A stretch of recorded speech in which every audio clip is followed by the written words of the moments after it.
and welcome to episode 2 of Soundcheck. Thanks for tuning in. This is Brent. My name is Walter, and we'd like to thank you for who is actually listening to us. Thank you. Thank you. And today's we're going to be talking about like our recent listens, like shows that we've been into, and like I guess how COVID has like affected the music scene, especially our venues and how they're handling the situation. And also a big topic that we're going to discuss is like shows that we were both at, but we didn't know each other at the time. And there's surprisingly a lot of overlap. There were a lot of shows we were at together, but didn't know. But yeah, first we'll just start with like what's been on our rotation lately. What's been some stuff we've been into. Yep. So, lately what I've been into, so R.I.P. Eddie Van Halen, he just died. Without Eddie Van Halen, we wouldn't have the common metal tones and like the common playing style that we kind of like listen to every day, especially with the tapping and especially that 5150 tone. Like without that amp, you would not hear the common metalcore tone or metal tone that's like on almost every record. Absolutely. I've been listening to Spirit Box a whole lot. Ooh, they're good. Speaking of metalcore, actually, yeah. Good tie-in. Vocalist Courtney LaPlante from I Wrestled a Bear Once. And also the lead guitarist is her husband. Oh, really? I didn't know that, actually. Yeah, I looked that up from searching them. I don't recall his name. Something LaPlante, I'm sure. But yeah, very cool. I mean, just like stunningly great. Like at what they're doing. Like just like very effective is like what I can say. Just like catchy choruses, stupid heavy. Just so tight performances. Like it's crazy. Like the amount of energy I get from Spirit Box, it's like kind of like what Arrested Development once ended on. If any of you guys with Hail Mary. Yeah. That was the album I got into the most. Yeah, that album was so structured. Like they were not playing around at all. I looked up with like interviews and stuff because I was really curious why. I was so confused because for a while there I was really into Hail Mary. I was like, why haven't they released anything? And then I, just kept getting recommendations to Spirit Box and stuff. And apparently Courtney and her husband were just kind of like, I guess they came in like later. I Wrestled a Bear Once, which I'm not like super familiar with their like fan base and their stuff. I came into them pretty late, but apparently just like the fan base was just, I don't know, not the most like welcoming to like the newcomers. And so it just kind of like had this like toxic feel for a while. And so they just wanted to, instead of coming into this like established thing late, they just thought like, let's just start our own thing fresh. Oh, really? I had no idea. Like, it took me a while to get into Arrested Development, to be honest. Like, I guess this was high school me, and a lot of like the metalcore scene kids were talking about Arrested Development once, and then when that first hit my ears, I immediately was like, "This is trash. This is garbage. It does not make me feel anything except like disgusting." And then I think on Thank You Rock Band, I think it was on Rock Band that they had one of their songs, Tastes Like Kevin Bacon. And like had a really cool like tapping part, and I was like, this is actually pretty cool. And then like it was just dumb heavy, and then that was like my spark of me getting into them. But I still wasn't really like truly into them. It just kind of sounded like not even structured chaos. It just sounded like everything jammed into like a bowl, and they did not season it well. But then later albums, it started to get a little bit weaker. But then Hail Mary came on with Courtney LaPlante. I forgot the other singer's name, but she was really good. I think she was like former opera singer, I believe. Yeah, and I don't remember the name of it, but she's off in another project too. It's like really? So anyone that's interested in like either of them, they've like gone on to new projects. Interesting. Did not know that. But yeah, Hail Mary was like a good note for Arrested Development to end on. I couldn't get into them initially just because like they just were very like, they didn't take themselves super seriously, and their songs were like really like just jokey and goofy and off the wall. And at the time I like wasn't into that. Like I was fine with bands having fun with stuff, but I wanted them to like take things like somewhat seriously what they were doing. Mm-hmm. But I've kind of, as time's gone on, I've kind of softened on that a bit. Cause like now I listen to like, there's just like a lot of mathcore and like hardcore bands where they're just like really goofy and just like make super weird stuff. And they got like weird song names. Like, I see you Space Cowboys got a song that I always think about. It's like absurdly long. It's called like, I am a transcontinental railroad. Please run a train over me. And so and then like, either them or the Callous Cowboys has a song that's called like Jimmy Buffett doesn't even surf. Like, so I've grown to like the goofiness. And then speaking of mathcore, tying in another band that I've been listening to a lot is this mathcore band called Soul Keeper.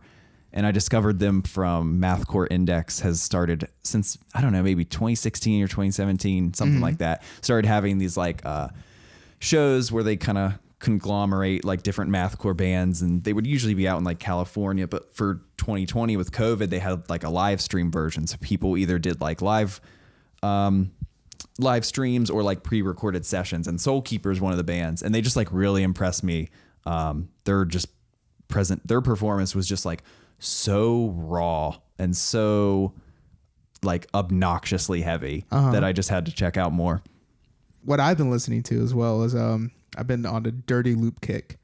I don't know if any of you guys listen to Dirty Loops, but they're kind of like a trio. So it's a keyboardist / singer, drummer, and a pretty badass bassist. I don't know all their names, or actually I don't know their names at all, but they mostly do like EDM style music. And they do a lot of covers, actually. Like one I've actually been really fond of right now is Baby by Justin Bieber. And what really draws me into them is that they're very modal into their songwriting, and kind of like adds a really, really nice flavor to their style of music. And there's one band I've been really getting into. It's called Planet Z. I just found out about them a few days ago. The members is what really drew me in. All you had to say was Marco Minimum if you're like a drum fanatic. Like, he does stuff for like Guthrie Govan, and I believe he also subbed in for Necrophagus when they were on tour at some point. Ooh. Yeah. Hans Grossman, I believe he was the old drummer of Necrophagus as well, and old drummer of Obscura, and I had Virgil Donati. I don't know what other projects he's been in, but I know his solo stuff, and that is, I personally really like the weird stuff they do, like the art prog rock. And I forget who the saxophone and guitarist is, but like, yeah, they're killer. I just keep having these great segues. Speaking of like art rock and prog stuff, another big listen for me has been The Ocean, progressive metal band from Germany. I've just been like obsessively listening with Pelagial, and then like Phanerozoic part 1 in anticipation for the second part, which just came out recently. So yeah, those 3 albums I've just had like on heavy rotation, and I'm even working on an album review for Pelagial, and it'll be out fairly soon. Who knows? By the time both these comes out, I shouldn't timestamp things like that. Also, what I've been listening to, which is like two bands completely opposite sets of the spectrum. Infant Annihilator. Yes. I like their album Battle of Yaldabaoth. It's so good. Wow. I just sometimes you just gotta get ignorant. I'm impressed you said it. I've never known how to pronounce it. I've always just looked at it in my head and been like, I have no idea. Yeah, blah, blah, blah, blah. Yeah. Yeah, like the Battle of Yaldabaoth is super sick. I don't know the exact story behind it, but all I really care is for how insanely fast the drummer can go, and like just the progression. Like, it's really tight actually. Seeing their first album, actually I forgot what the first album was called, but their first album, and then I can picture the album cover. I don't remember what it's called. It's like a upside down cross, and it's kind of like green or something. Yeah, kind of like indigo, kind of like an indigo color, seafoam green maybe, or like copper after it's been aged in years. Like the colors the color of the Statue of Liberty, essentially. True. And then their second album definitely became a little bit more riff oriented versus just tremolo picking and like blast beats and like gravity blasts. But then this third album had the best of both worlds, had like insanely well structured songwriting, ignorant blast beats, which is like, that's the key factor. They just go dumb heavy, and like the guitarist is just fantastic too. Like his sweeps, he's just super clean. Even had some grooves on top of that too. And then the other band I've been listening to a lot lately is Hiatus Coyote. I really dig her voice and like her band's like melody and like songwriting. It's just super. It's kind of like it's like R&B and like not quite neo soul. If it is neo soul, I'm pretty sure it's neo soul. I just really love her voice, and it's just super soothing to listen to, and like it's just different in my opinion. It's just what draws me in. Two rapid fire things I was into. I was into Loathe for a good bit. They're very Deftones-esque. And then for like a, something way different from all the other stuff I was listening to, there's this dude called Oliver Tree, who's very like meme centric. I don't know what the music he makes is like. I don't know, sort of like alternative electronic pop or indie or rock or something. I don't know. But yeah, he was just funny. I was real into him for a bit. And then I'd say the last thing I was really listening to a lot of is Clipping, who over time I've really just grown to respect more and more, who is this experimental hip hop group who the vocalist is Daveed Diggs, like the actor on Blackish and many other shows and movies, but Blackish is the only one I can think of. Yeah, they're like hip hop, but with like very untraditional beats and song structures, where the other two members in the band are their upbringings was with like noise music and like glitch and like experimental stuff. So, he'll just be like a cappella rapping over like an alarm clock beeping or really just tight. Like things crunching, dishes crashing, like just like weird stuff. But their latest album is this really cool one called it came out around this time of year, I think last year or like 2018, I forget, but it was called There Exists an Addiction to Blood, and it was all like Halloween themed. All right. And it was so cool. All the songs were just like very scary stuff. Like the concepts, like some of the songs would just be like these stories about like, werewolves and like traditional monsters and stuff. And then like other songs, the concept would be just like the horror being like inner city life and just like seedy underbellies of like dark economies and stuff like that. It was really cool. One album I decided to actually revisit because like a younger Walter thought it was some trash was After the Burial's In Dreams. Yeah, that's like got an anniversary or something. I think so. First time print on vinyl I saw earlier. Like it randomly popped up in my head. I was just like, I want to revisit an album that I see if I'd have a different opinion about it now versus back then.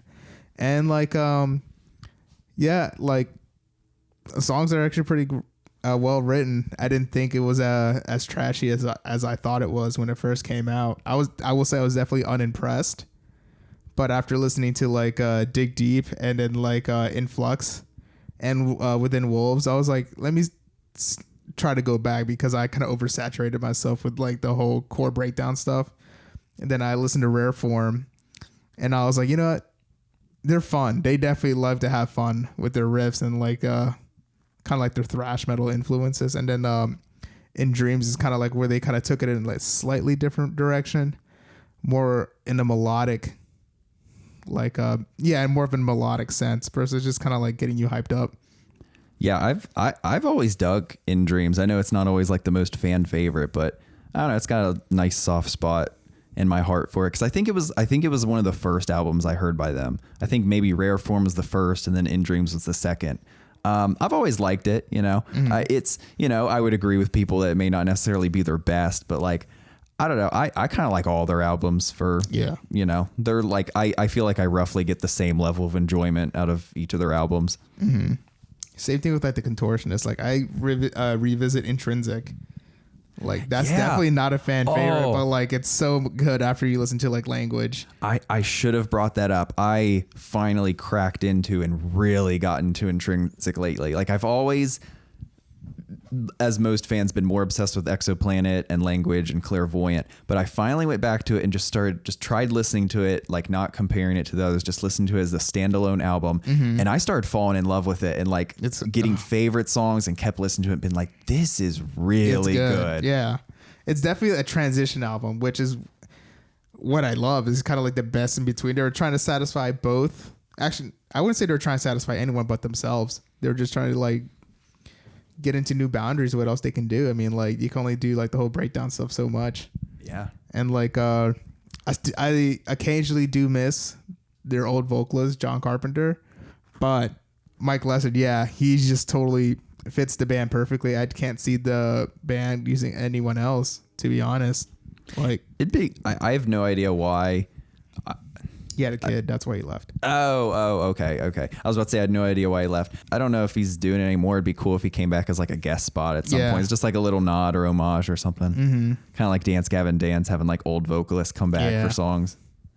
It's always fun when you kind of see bands like that, like kind of end on a good note, and then like they're still friends with the people who were in the band and just like have a great time with them and their fans. Yeah, at Dillinger Escape Plan's last show, one of the nights they had the original vocalist come out and do a couple of their like original songs with them. Dmitry Minakakis, I don't know how to pronounce his last name, something like that. But that was pretty cool. Yeah, I thought that was pretty cute actually. Pretty cute, yeah. Pretty cute. It's like, yo, we like you. Come back. So I found this one band called Kardashev. They're super sick. It's like for fans of Fallujah and the Contortionist, but definitely like more on the Fallujah side. I dig them a lot. I would give you a recommendation for them. And Steven or Stefan Toronto, like he's just a straight up shredder monster. Kill it. Like he makes you want to quit guitar. I already quit. I sold all my gear. I'll do one last thing that I was listening to a fair bit. There's this hardcore band called Seizures. Oh. And they had their latest album. And I believe they're from Orange County, California. And so they're a hardcore band, but they said for this album they wanted to like kind of stick to roots and like local bands that they were familiar with from their area. So it's this very, very cool and surprisingly seamless blend of hardcore with kind of like shoegaze or like math rock, just like very melodic and blissful like soundscapes they create. And a very simultaneously heavy and melodic album, and it works a lot better than it sounds on paper. Sick. And to retract before we go on to our next topic, the band is not called Planet Z. The band is called Panzer Ballet. Just to clarify that. Super sick album. And saxophonist is Alexander von Hagek, however you say it. Anyways, it's sick. Sick. We're going to talk about reminisce a little bit, going back to shows. Let's go down memory lane. Yeah. Reminisce. Yeah, that's all we can do right now. Yeah. Can't talk about future plans. Yeah, I wish I would. So many good concerts got canceled. Like I was really hoping to go see Thundercat. Yeah, that would have been such a good show. I think I was most excited for the Contortionist opening for Devin Townsend playing his Empath tour. I was very excited for that. That was super sick. Such a like. It would have been awesome to see. I don't know why I said super sick. Like I wasn't even there. Yeah. First of all, it never happened, but the concept of it was super sick. But yeah, so like before me and Brent were friends, we were kind of like avid concert goers as our hobbies. And had very similar stomping grounds. Yeah, we just didn't know. So I guess one of the first times that we actually mentioned like a certain show that we were at, but we didn't know each other, was the Summer Slaughter tour where Dillinger was headlining, I believe. Yeah, that was like one of our first conversations about shows that we didn't know each other, but we were like, you were there? Couldn't believe you were there. Summer Slaughter 2013, the Fillmore in Silver Spring. I still consider that one of my favorite shows in terms of lineups. Like that. It was Animals as Leaders. I hope I can remember the whole lineup. It was phenomenal. It was Regine, Dillinger Escape Plan, Cattle Decapitation, Rings of Saturn was in it, I believe. Yes, they were. The Ocean. Periphery, actually. I think they were like smacked in there somewhere. Were they? I guess not quite co-headlining. I guess a few bands before. Yeah, something like that. I'm trying to remember who else, but all I really remember is I guess when me and Onita, my girlfriend, in our early dating years, I told her, it's like, hey, like, get ready. I would tell her like hours in advance. Get ready because like she has a terrible habit of being late, running on colored people time. Oh, there was also Revocation. Oh, okay. Other than that, I think we got them all. But yeah, that was an awesome lineup. I didn't see Eon. Yeah, I missed them too. Sorry, Eon. I remember Revocation was so crazy loud in the mix that I actually like I could like feel the sound waves like punching me in the chest and like pushing me back. It was so unbelievably loud, and I think that was like before I started like really wearing like earbuds and like protective hearing and stuff. Yeah. And like that, I think that was the decisive show where I was like, I've got to start protecting my hearing because this is unreal. Like when you're younger, you just didn't really care about hearing too much. You'd like leave with like tinnitus, like for oh my gosh. I mean, Revocation playing on that tour, or at least that date we were there, man, it was like a jet taking off. It was so loud. I should not have done that. Yeah. Should not have been doing that to my ears. Like, I remember I would think like, using earplugs was just like showing a sign of weakness. Yeah, I did too. Yeah, so dumb. But like now it's just like I carry my earplugs exclusively in my car, like just ready for any show. Yeah, me at too. Any time. Yeah, exactly. I know, right? I got backup snacks in my car. Oh, always. In case the car breaks down. And always carry your water. Yeah. Which always comes in clutch, by the way. Yeah. And then I got emergency earbuds just in case someone hits me up and is like, hey, there's a concert going on. You want to come over? It's like, yeah, I'm on it. I really wanted to catch Rings of Saturn. I think Dinger was popular at the time with them. Yeah. And I really wanted to see them, and I didn't even like catch a single glimpse of that show. Yeah, we got there pretty early. I think I was there with two other friends, and yeah, I think we saw everyone except Aeon. I remember being a little bummed because Dillinger was the headliner, and they did like a song or two, and then Greg said that like the venue told them if they left the stage and like crowd surfed or like tried to do anything wild that they would just like cut the sound and like cut the show. So it wasn't like too wild for a Dillinger show, but like I don't know, they tried to do what they could. Like they still like climbed on top of their speakers and like jumped off of scaffoldings and stuff. They just kept it like all just to the stage. They were like wild animals, but just contained to the stage. And like Greg would like make himself bleed. Yeah. I don't know if he particularly bled that night, but like I know he has a history of just kind of like getting really into it and just kind of like just banging the mic against his head. And like they were nuts. There was a show that they performed at the Rock and Roll Hotel in DC, which is one of my favorite grungy venues. Unfortunately went under, I think. Yeah. But yeah, it was like this basement. It was like a long rectangular hallway. And apparently they played some show there and it was just like wild. And I really wish I could have seen that one because they thrived in like small, energetic venues. Like I would reminisce and go back to their old YouTube videos where like the original singer was playing shows at the mall, and then it would be so crowded, and he would just crowd surf onto the crowd. Oh yeah, just like ran out onto them. And then like they would I guess drag him to an escalator, and then like I mean like what mall puts on a show like Dillinger Escape Plan, but like I thought weird stuff. Yeah, who let that happen? Yeah. If so, let me talk to you real quick. Another show we were both at was at Ram's Head, and it was Lamb of God. Yes. I forget what tour. Resolution, maybe? I don't know. What's that album cover with like a desert? I think Resolution. All right, yeah, then it was Resolution because they opened up with that song, and I think that's like one of my favorite drum intros ever. Yeah, and they used at that point in time they were my like all-time favorite band.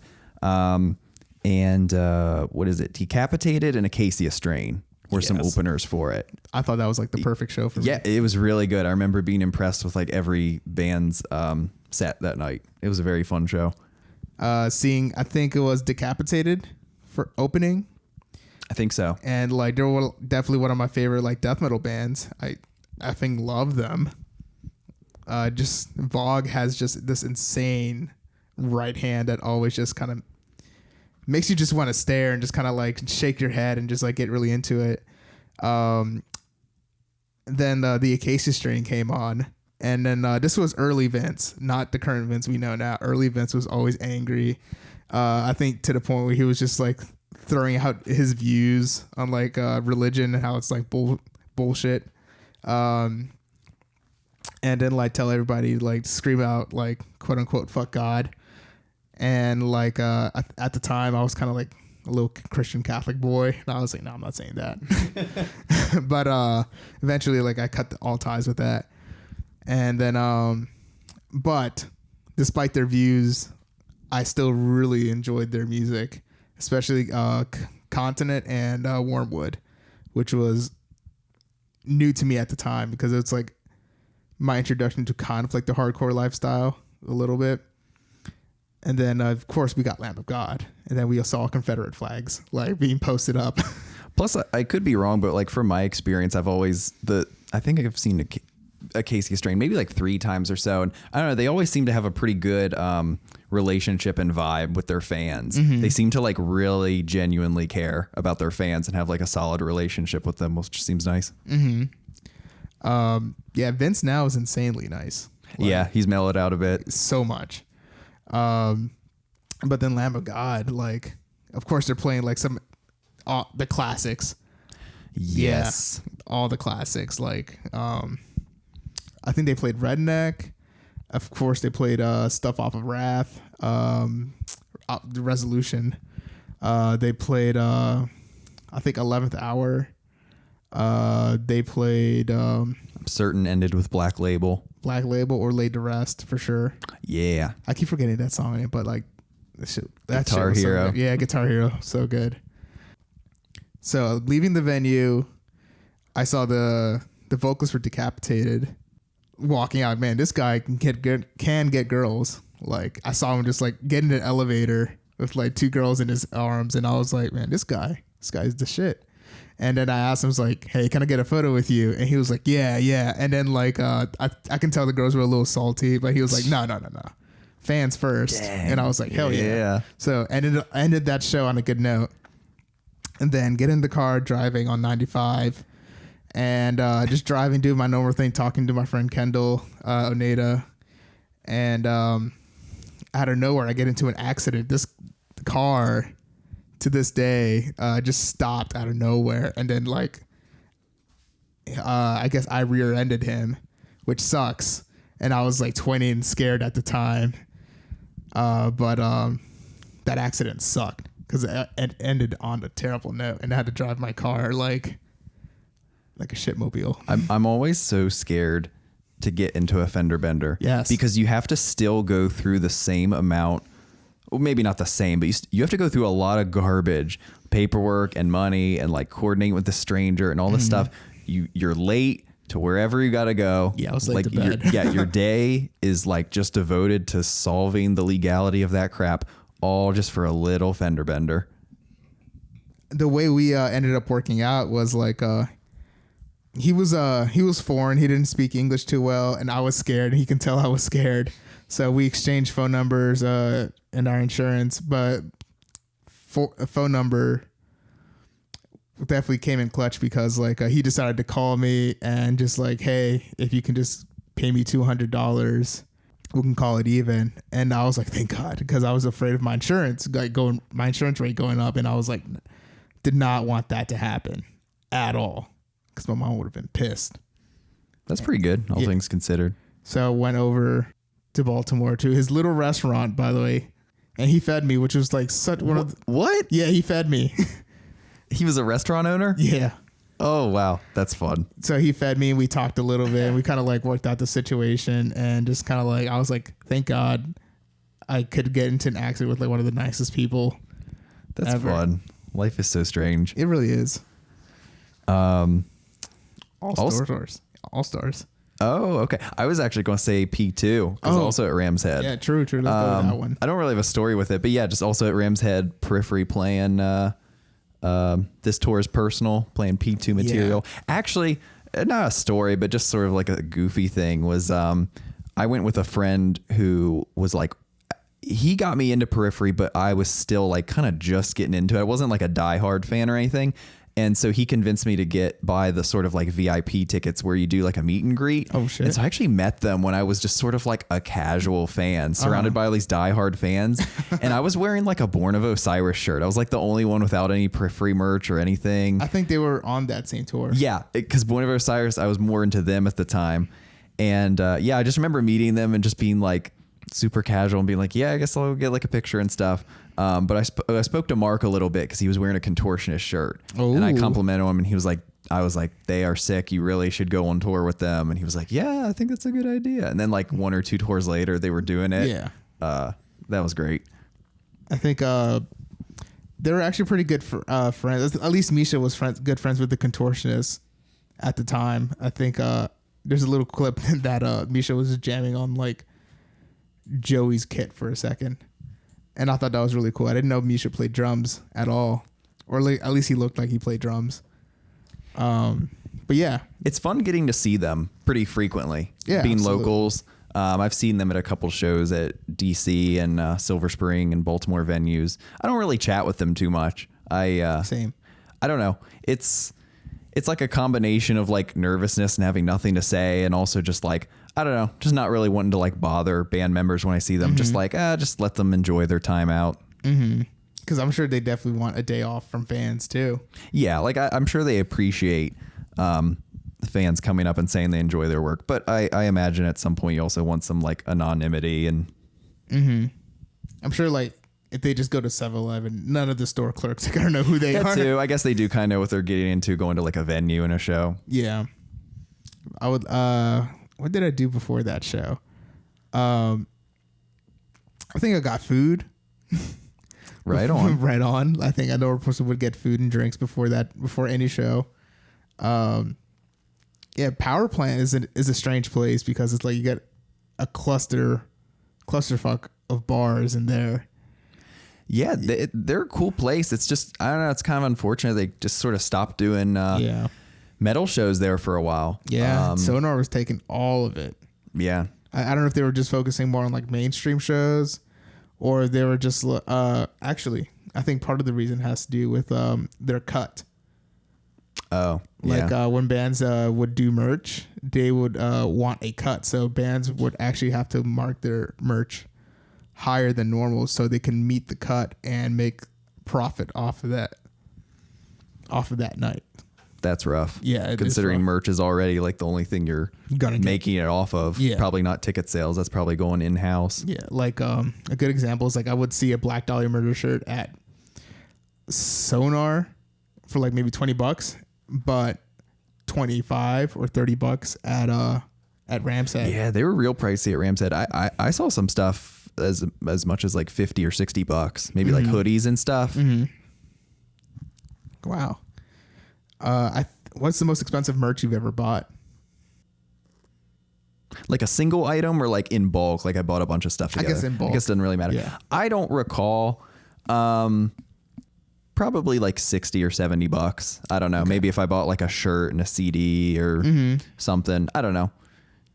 Depends on like how much I'm into the band and like want to support them and stuff. Yeah, that's fair. It has lately now I don't buy quite as much merch because I just have like way too many shirts and stuff. Now I just like buy vinyls if I want to support them. I'll still buy a shirt. Like my closet's just full of band shirts. Like actually the shirt I'm wearing right now is from one of the Summer Slaughters with like Decrepit Birth. And like I've had this for years. I mean like the black is basically gray now. Or like miscellaneous merch. I've tried to get more of like things that I can like when we saw Godmother, I bought like a bag from them. Now I use it for like holding groceries and stuff. Yeah. So good. Yeah, that'll be a cool show to talk about sometime. Yeah. Great Tuesday night. That'll be a Tuesday night episode. Yeah. All-Star Tour. I think 2013. Yeah, that was a good one too. That was another show that I blame my job for not letting me out early enough. And basically, same thing I told my girlfriend. Is like actually, I don't think I even went to the show with her. It's a running theme, I guess. Yeah. Yeah, I actually don't remember if I even went to the show with her. It was one of my old friends, actually. I still chat with him every now and then. But like Structures was like the main band that I really, really wanted to see. and I literally caught the tail end, like the last 30 seconds of their song. And then they got off stage, and I was like, at least I got to see them. Yeah. Yeah, that was Fillmore, Silver Spring. I got the lineup here. There was Structures, Volumes, Day Shell, Ice Nine Kills. I remember Ice Nine Kills. I Wrestled a Bear Once. For All Those Sleeping, Capture the Crown, Stray from the Path, Terror, Veil of Maya, Chelsea Grin, and Every Time I Die was the headliner. My kind of story with it was... at the time, I don't think I had my license yet, so I couldn't drive, and maybe it was like a weekday or something. I don't know what was going on, but I didn't have any friends that were interested in going or like available to go. And so I was just like going to go by myself, and I had my dad drive me and drop me off. Right on. And yeah, just like so sweet. And I just felt like such a goober there alone in this venue. I think I was there mostly for Chelsea Grin. I think they were kind of like a favorite of mine at the time. I think Jason Richardson was in that band. Yes. At the time he was. Yeah. Yes. And yeah, I mean, I had a pretty good time seeing the bands and stuff. I was also really into Stray from the Path, but I was kind of bummed because that was my first time seeing them, and they, for whatever reason, they were having like mic troubles. And so the vocalist, he was still like screaming and stuff, but like the mic just like wasn't working. So he was just like completely drowned out. So it was like essentially an instrumental set, which was like still pretty fun, but I don't know, I was kind of bummed given that they're a very like lyrically driven band with like political issues and commentary. But yeah, eventually my dad got tired of like waiting around. So he just like bought a ticket and came in, and he was just like chatting it up with some janitor. And the top floor, if it doesn't reach enough occupancy or like ticket sales, they just like close it off. They're like, you know, don't even let people go up there. But my dad was just chatting up this janitor, and I get like a text from him, and he's like, you know, come upstairs. Like, I'm talking to this dude. And so for Every Time I Die set, like we were just hanging out up top. And unfortunately at the time I was not into Every Time I Die. I never listened to them. I was not aware of them. The fans there were like rabid, and they were just like, couldn't go on and like just kept going on about how amazing they were. And I was like, oh, okay, I've never really heard of them. And I'm just so kind of bummed about that, because like now they're like in my like top 5. And like I wish I could just like go back and had like enjoyed that. Like I actually left when they came on. I was there for Chelsea Grin. Chelsea Grin was my headliner, because I really enjoyed their old stuff. And then when I saw Jason Richardson on it, like he was just like giving all those like solos like pizzazz. Yeah. And I was just like, Yeah, I also didn't stay for this whole set. We stayed for a couple songs Every Time I Die. But then some other staff members saw us like up top and like kicked us out. I was like, you can't be up here. And the janitor dude just like bailed. He was like, I don't know them. it's like, but okay. So I remember seeing Veil of Maya. I remember those pits like being insanely rabid. Yeah. Like when Unbreakable came on, I didn't know what to do with myself, to be honest, because it's like it's not like a simple where you can kind of like feel the bass or anything. Like it has like the minor seconds, like dissonant thing going on, and like it's weird moshing to like something that's not like, I wouldn't say it's consistent, but it's I guess like bass driven, as far as like a non-traditional breakdown would be the best way to put it. But yeah, and I think I saw this one dude, like I remember his name was Kashif, and we actually talked about that show too. Like really sweet guy, and he was just this big dude, just like throwing hands, like spin kicks everywhere. And I was like, I'm not getting near that dude at all. He's big gonna danger. hurt me. Yeah, big danger. But yeah, we eventually had like similar friends, and then we actually met and talked about that show. He was like, oh yeah, that was me. And I was like, I know that was you. Gojira at the Fillmore. Yeah, I was there. Yeah, with Tesseract. Yeah. So another show, we were there together but didn't know each other. This was their Magma tour.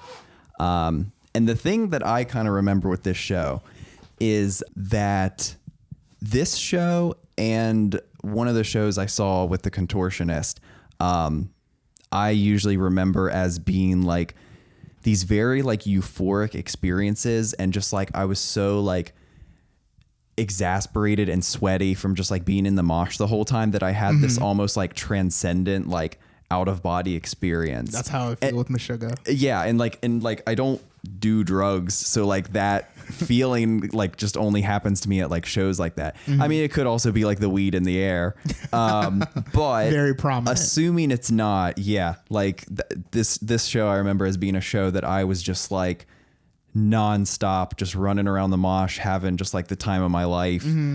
They played like lots of old stuff from Mars to Sirius. I was like really into Magma at the time.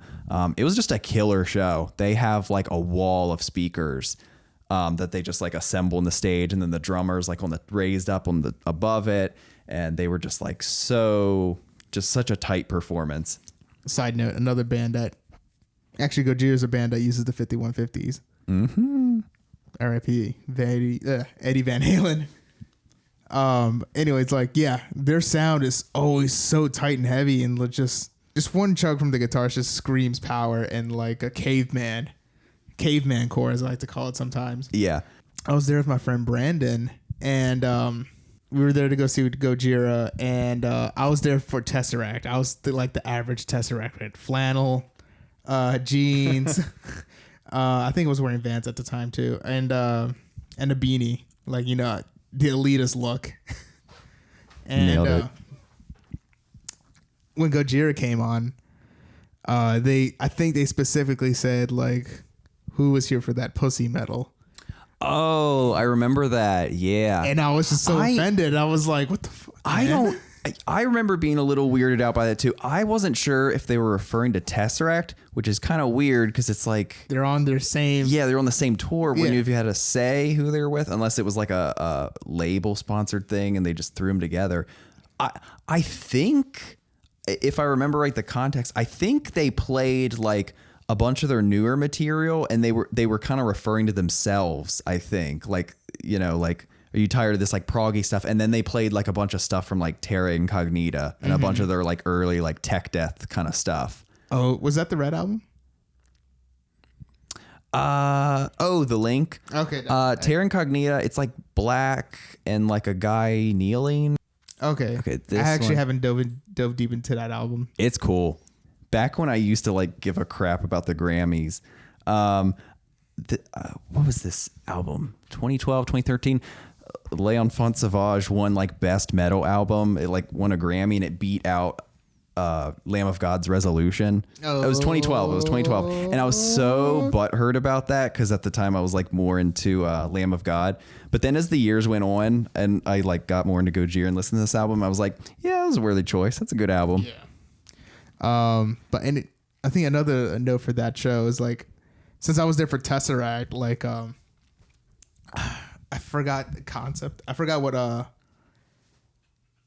what series of songs that they were playing, but I was specifically waiting for the breakdown in one.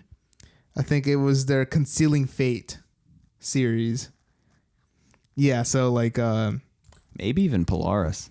I don't think was Polaris at the time. Was there at the time? But anyways, yeah, Polaris was 2015. This show is 2016. So they definitely played stuff off Polaris. There's a thing in Deception, like Concealing the Fate Part 2, a breakdown that is just so hard hitting. I was waiting for a mosh to break out.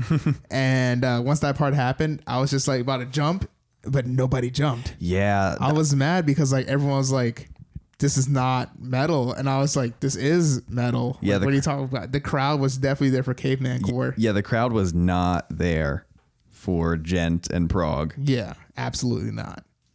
And I was disappointed. And then that was like my first, I guess, realization, like the gap between like the metalheads.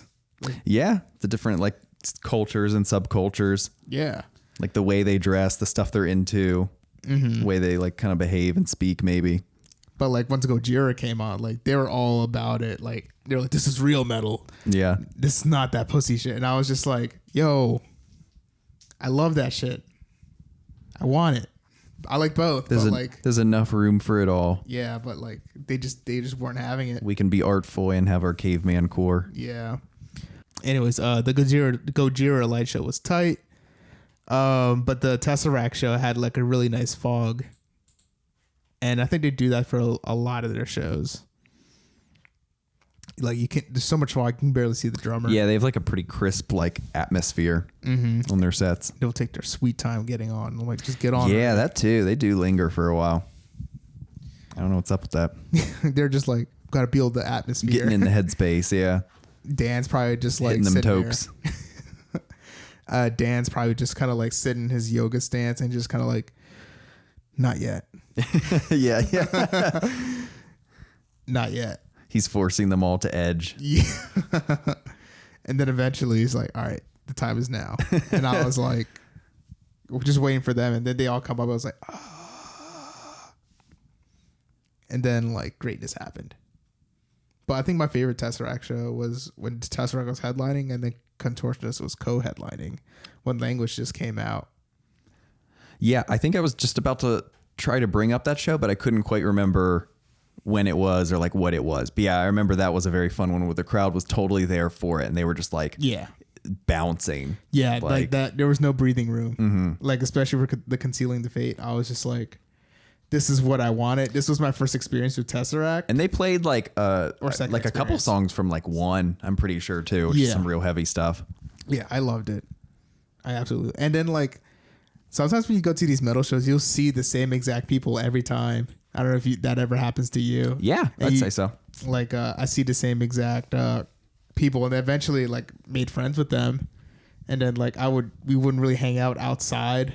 Yeah, but it's like its own bubble. Yeah, but like once you go to the shows, you obviously like you see each other and you kind of show respect. Like, hey, but we'll start talking. And then like then you go fuck off like your own realm. A moment I always love in shows is like a moment where you're like in a mosh and it's hot and heavy and like you're belting out the lyrics and then you just like bump into someone else and you just like grab each other by the shoulders and just like scream in each other's faces like the lyrics, and you're like smiling, like pat each other on the back and like maybe bump into each other again later in the mosh or something, and you just kind of like made yourself a mosh buddy. What I loved about those moments, like when those when that instance would happen to me, people yelling in my face with the lyrics, I would just be like,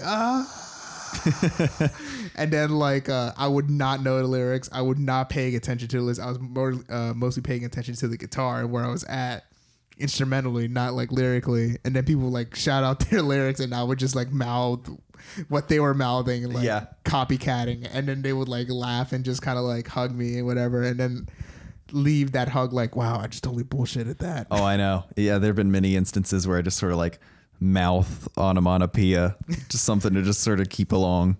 Like, you'd know how like the lyrics musically they would go, but you didn't know what the actual words were.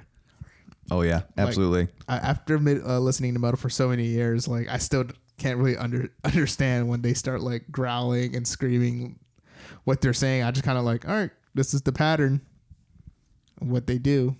Cool, I'll remember that. But I would never like go to the point where I would actually read the lyrics. Yeah, it has to be an absolute favorite band for me. Like I don't know when the threshold is that it crosses, but I don't know. At some point I gotta like really love the album or the band for me to start looking up the lyrics and like bother paying attention to like reading into like what it's about, trying to sort of like learn it or whatever. Yeah, like most of the stuff I listen to, I just kind of treat the vocals as like another instrument. Yeah, that's how I view metal and rap at the same time. Like I suck at rap. I feel like I especially sort of learned to think like that as well when I was getting into bands such as like Converge, where like Jacob Bannon has like especially these vocals that are just like hard-hitting, demonic and very hard to understand. Mm-hmm. And especially with Dillinger Escape Plan too, like, but his are, I guess, like Greg's, I guess lyrically, it's pretty easy to follow. Yeah. Super easy to follow. That was something that always made Greg a favorite vocalist for mine, was that he didn't sacrifice raw vocals, but yet was still pretty discernible, I felt. And that's also how I feel about Keith Buckley from Every Time I Die. They're both kind of like favorite vocalists in that aspect. I don't think I actually have a favorite vocalist, but when I went to go see this band called Die Artist Murder. Little known band. Little known band, or they're pretty big. I don't know, actually. No, I think they are. Yeah. Yeah. At least in the realm we're talking about, not on like a global scale. I think they won like Deathcore Metal Album of the Year for their album Hate. I forgot what Hate's so good. I love Hate. It's still so good. Yeah, absolutely. But anyways, went to that show. All I had to do was just drive my friend from the Eastern Shore to that show and drive him back, which I don't regret, but I could have definitely gone without seeing that show. But it was still pretty cool seeing Die Artist Murder. What was the show? It was at Sonar. It was Die Artist Murder headlining. Oh, okay. I forgot any of the other bands. I forgot the other bands that were playing. Did not care whatsoever. It's just a deathcore fest. In fact, I had that elitist mentality where I was just like, ugh, another breakdown. And breakdown. I was really into death. I think I was the most into deathcore in end of high school to early college, where like Whitechapel was my favorite band, and so it was all about Die Artist Murder, Infant Annihilator. Question: did you go see Whitechapel at Warped Tour? I don't think so. Okay. I saw them at this really cool. I saw them at Cafe 611 in Frederick. I wanted to go, which is a small venue. That was a very cool show. I was like in college, and I went up on like a school night. Just drove up by myself. And it's a very small like bar venue where there's like really no separation between the stage and the crowd area. For sure. And so things were just bouncing around. And the thing I always enjoyed was there were these beams, like these rafters up top. Like it was kind of a low-ish ceiling. It wasn't like crazy high. So people would crowd surf, and then they would just like latch on to the rafters up top and just kind of like hang out there and like bang their fists and like give the horns and stuff. And then they just like drop into the crowd and they'd catch them. That was a wild show. I might have seen them a second time somewhere else, but I don't recall. But yeah, they were a super favorite of mine. Not so big into their, not so keen into their later stuff, but I revisited A New Era of Corruption and some of their earlier stuff later, and I think it still holds up. I still dig it. It's not something that I still listen to a whole lot anymore. I guess what I wanted to retract is like as far as favorite vocalists, like CJ wasn't in the band at the time for Die Artist Murder, but what an old favorite, the Molotov Solutions. Their vocalist, I don't know if they're still a band, but like their vocalist was filling in for CJ, and I was like, this is the highlight of my night, seeing like a member of Molotov Solution, because I thought they were super sick. One of my favorite like metal vocalists is from this band called The Last 10 Seconds of Life. Like I don't even know his name. I'm trying to search it up right now, but like he was on the album In Vivo Ex Vivo, Soulless Hymns. Yeah, he was on those two albums, and like his voice is so powerful, like Skinny. You wouldn't even get it. Like you wouldn't even like get it from that guy. Let me rephrase that. Say you wouldn't even think about it just by looking at him. He was just like a skinny, scrawny. Oh yeah, looking dude. Like kind of like the Dickie Allen. Kind of like Dickie Allen. Yeah, that was a good show, by the way. The Last 10 Seconds of Life for the first time was at Ram's Head. I hated them. Absolutely fucking hated them. Because I wanted to see Dead Letter Circus and the 12-Foot Ninja. And that was around the time where I think, was it the This Time Is Personal tour? This Tour Is Person? Yeah. That's right. That I forgot about that. Yeah, This Tour Is Personal show we mentioned earlier. Yeah, they were supposed to be 12-Foot Ninja was supposed to be there. I was so excited for that. And Dead Letter Circus. Wow. Dead Letter Circus. And they both had like travel visa issues getting into the country. Yeah, I was pissed. And like so they got this band from Philadelphia called The Last 10 Seconds of Life. My friend John was like, yeah, I'm so excited for that. I was like, all right, I'm pissed. I don't even care. And like I thought everything about them sucked. As far as if we're gonna put it blunt, I thought everything about that show, like them playing, sucked, because I was there for like more of the progressive stuff. I did not like wanted to give him a chance or whatsoever because I was just so salty.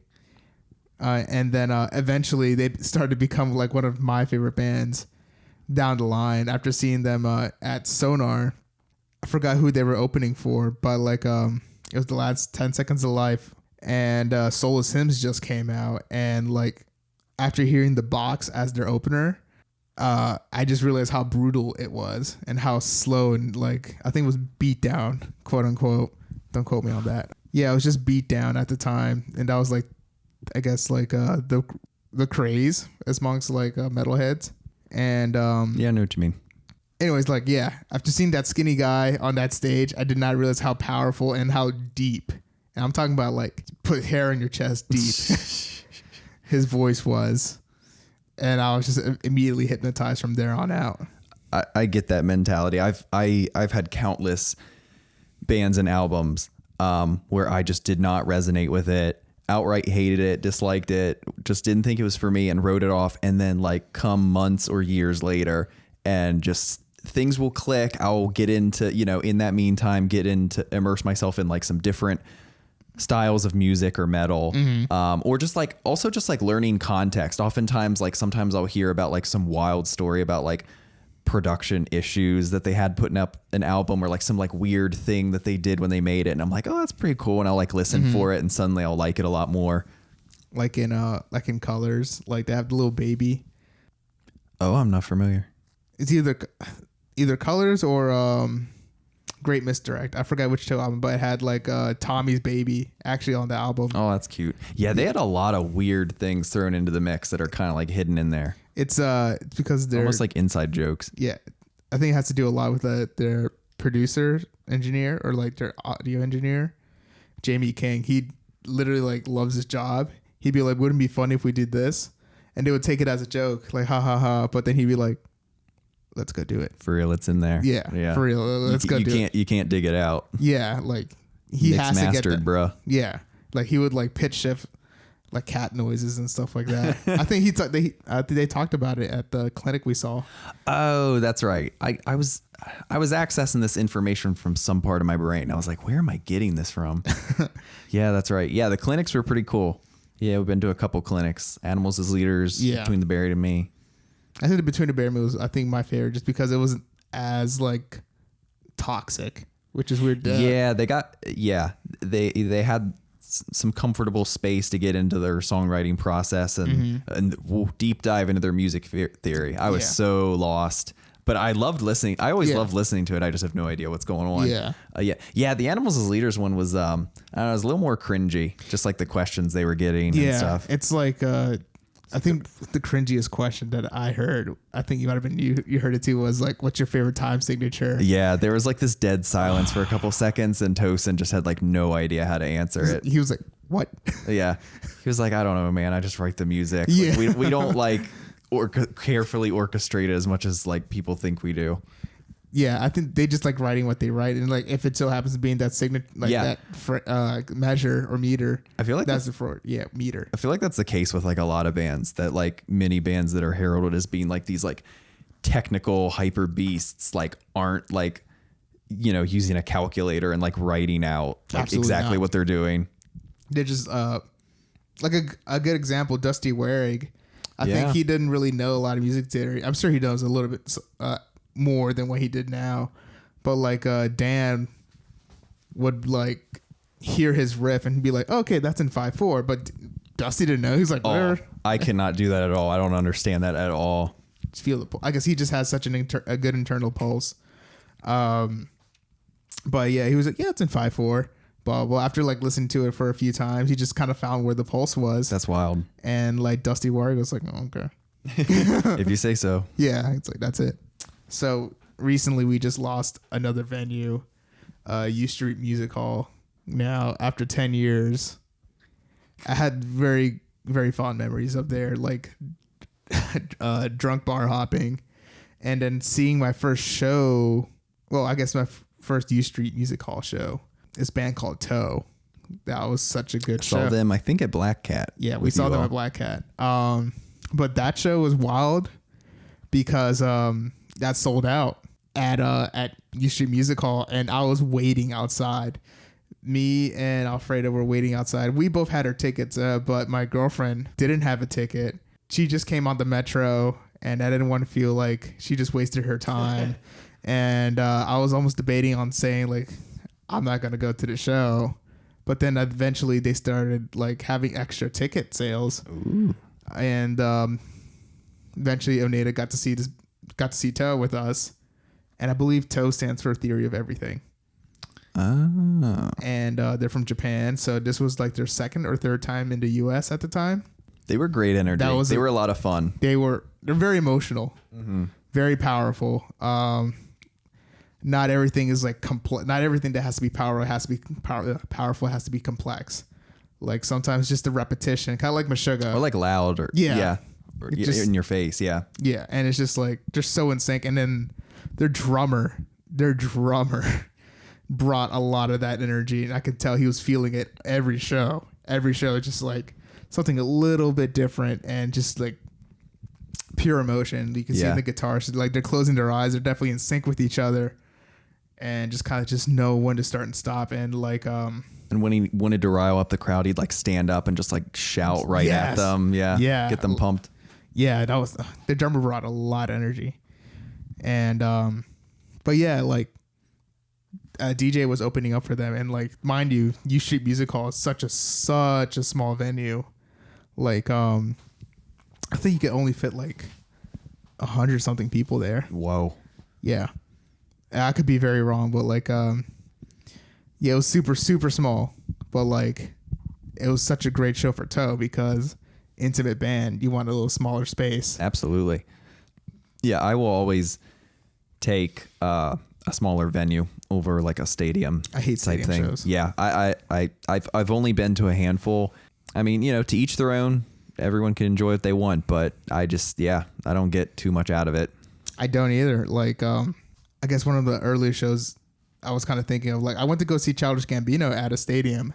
I did not get that same feeling that I would get at a smaller venue. Like, I want to stand up. I don't want to sit down. I want to be up close. I want to fight. I want to not fight, but like, I want to fight to go like see the band up front, find a good space standing up, and just kind of find a good area where I can get the mix at its best. Also, it just feels funny, like being like dozens of rows back and just like seeing this like tiny little dude just like running around circles on the stage. And just having to rely on like a jumbotron to like actually see what's going on. I hate it. Whereas you could get like a small venue with like a JPEG Mafia or like Death Grips or something, and went to go see that. Get show, like a real visceral show. You went to both those shows, I think. Yeah, I saw Death Grips at the Fillmore. They were opening for Ministry. Oh, and talk about a weird divide in like fan groups. Industrial metal. You had like young kids who were into like EDM and just house music and hip hop, and they just like cleared the venue as soon as Death Grips was done. Because like people were there for one or the other. There was like no overlap. And I was totally on that Death Grips camp. Yeah, they had just released Bottomless Pit. Yeah, it was awesome seeing them. And then JPEG Mafia, played at Autobar like 3 days in a row. I didn't get to see it, unfortunately. I was really excited for that. But I mean, he's Baltimore native or like lives there. So, hopefully after COVID or whatever, we can see him. His album, All My Heroes Are Cornballs or something like that. Yeah, that's it. Yeah, I loved that album. That was my first introduction into JPEG. I saw him live first before I ever checked out his music, and his live performance inspired me to check out his stuff because it was just so intense. I mean, he was just screaming the entire time, and just like he spent more time in with the crowd than he did on stage. And he's just like totally self-produces his own beats and mixes, and I don't know, he's an awesome dude. Yeah. He also kind of scares me a little bit. In what way? I don't know. I would be intimidated. I'd be a little intimidated, if he started charging towards me at a show. That's pretty funny. I think I'd be intimidated too, but then like it's a show and it's his show. Yeah. So it's like nothing bad is gonna happen. It's not like you're gonna go see Eric Andre. He might throw up on you. Yeah, he's not gonna go dropping a fan. In the middle of a show. Yeah. Who's going to buy your merch then? Yeah. Anyways, I think we're going to wrap it up here. I think. Yeah. That was a good hearty episode. Absolutely. Episode number 2. Thanks for checking it out. Yeah. Stay tuned for more content. We've got all sorts of stuff to dive into. Hell yeah. Well, thank you for listening. My name is Walter. My name's Brent. And this was Soundcheck, episode 2. Good night. See ya. Or good day.